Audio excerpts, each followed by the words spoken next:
Welcome to our Fishing Man videos.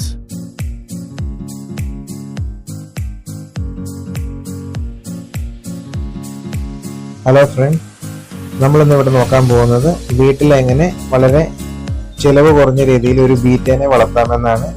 ഞാനിവിടെ ഒരു ചെറിയൊരു ഗ്ലാസിന്റെ ഒരു ബൗൾ എടുത്തിട്ടുണ്ട്. ന്യൂട്രിലയുടെ ഒരു ബൗളാണിത്.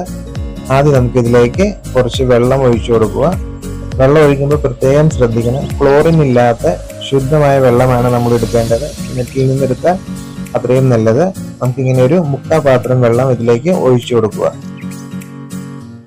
ഇനി നമുക്ക് വേണ്ടത് ഇതിലേക്ക് നമ്മുടെ ഇന്ത്യൻ ആൽമണ്ട് ലീഫിന്റെ ഇലയാണ്. അതായത് നമ്മുടെ നാട്ടിലൊക്കെ കിട്ടുന്ന ബദാമിന്റെ ഉണങ്ങിയ ഇല, നന്നായിട്ട് ഉണങ്ങിയ ഇലയാണിത്.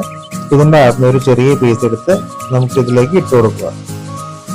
ഇത് ഇട്ട് കൊടുക്കുന്നത് എന്തിനാന്ന് വെച്ചാൽ നമ്മുടെ ഫിഷിന്റെ സ്ട്രെസ് കുറയ്ക്കാനും അതുപോലെ വെള്ളത്തില് നമുക്ക് ഫംഗസും മറ്റു രോഗങ്ങളും ഒന്നും മീന് വരാതിരിക്കാൻ വേണ്ടിയിട്ടാണ് ഇത് ഇട്ട് കൊടുക്കുന്നത്. ഇത് ഇട്ട് കഴിഞ്ഞിട്ടുണ്ടെങ്കിൽ 1-2 ദിവസം കഴിയുമ്പോൾ നമ്മുടെ വെള്ളത്തിന്റെ കളറൊക്കെ ഒന്ന് മാറി ഒരു ചെറിയ ബ്രൗൺ കളറാവും. അതോർത്ത് പേടിക്കേണ്ട, ആ വെള്ളം അങ്ങനെ തന്നെ കിടന്നോട്ടെ.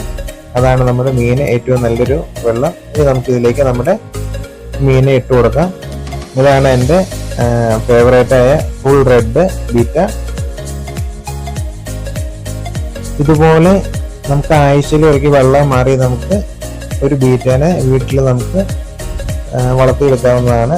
പിന്നെ ഇതിന് ഫീഡ് ചെയ്യുന്നത് എങ്ങനെയാണെന്ന് വെച്ചിട്ടുണ്ടെങ്കിൽ നമ്മൾ കടയിൽ പല്ലറ്റ് 40 രൂപയ്ക്ക് കിട്ടുന്ന പല്ലറ്റിന്റെ ഫുഡ്, പ്രോട്ടീനായിട്ടുള്ള പല രീതിയിലുള്ള ഫുഡ് കിട്ടും. ഞാനിതാണ് ഇവിടെ കൊടുക്കുന്നത്. ഇത് നമ്മൾ രാവിലെയും വൈകുന്നേരം ഒരു 3 അല്ലെങ്കിൽ 4 തരി വെച്ച് നമുക്ക് ഇതിലേക്ക് ഇട്ട് കൊടുത്താൽ മതി. അതിൽ കൂടുതൽ വേണ്ട. ദിവസത്തിൽ 2 പ്രാവശ്യം ഇട്ട് കൊടുക്കുക. ഒരുപാട് ഇട്ട് കൊടുത്തിട്ടുണ്ടെങ്കിൽ വെള്ളം കേടാകാനും ഫിഷ് എന്തെങ്കിലും രോഗം വരാനോ അല്ലെങ്കിൽ മരിച്ചു പോകാനൊക്കെ ചാൻസ് ഉണ്ട്. അതുകൊണ്ട് നമുക്ക് ഒരു 3-4 പീസ് വെച്ച് രാവിലെയും വൈകുന്നേരം ഇട്ട് കൊടുത്താൽ മതി.